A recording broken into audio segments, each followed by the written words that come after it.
के टोकबा रहते एकरा दिशा देखबा रहते हमारा माल के टोकबा रहते एकरा दिशा पकबा रे हम थाना फौदारी के करो ने घसीट बौरे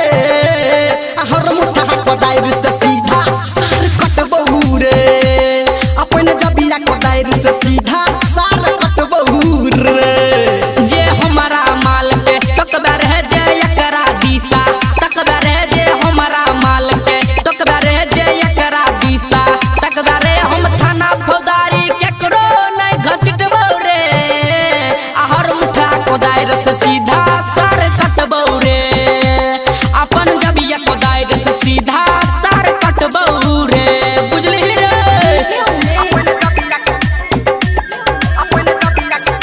सुखीपुर बाजार हाँ करे चिए प्यार हम हमर चिए धन रे आ करबै बियाह हम हमर छै मन रे हाँ हाँ करे छियै प्यार हम हमर छियै धन रे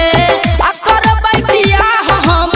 हमर छै मन रे हम ज्यादा नहीं समझेबो रे गलती कर तब देखेबो रे हम ज्यादा नहीं समझेबो रे गलती कर तब देखेबो रे हम पीछा ने केकरो डर से तू न हटबौ रे हर मुठा कोदाइर से सीधा सार कटबौ रे अपन जबिया कोदाइर से सीधा सार कटबौ रे अभी आप सुन रहे हैं सावरिया म्यूजिक बाजार हाँ हाँ करू बेला राई तू चल फरियाले आज तू हमारा से भरम हटाले हाँ हाँ करबे लड़ाई तू चल फरियाले आज तबे तू हमारा से भरम हटाले धर्मेंद्रा की समझाब छौ संग लड्डू लाल गाब छौ निरमलिया की समझाब छौ संग लड्डू लाल गाब छौ संजय गौतम जी से कही के न डटबौ रे हर मुठा कोदाइर से सीधा सार कटबौ रे अपन जबिया कोदाइर से सीधा सार कटबौ रे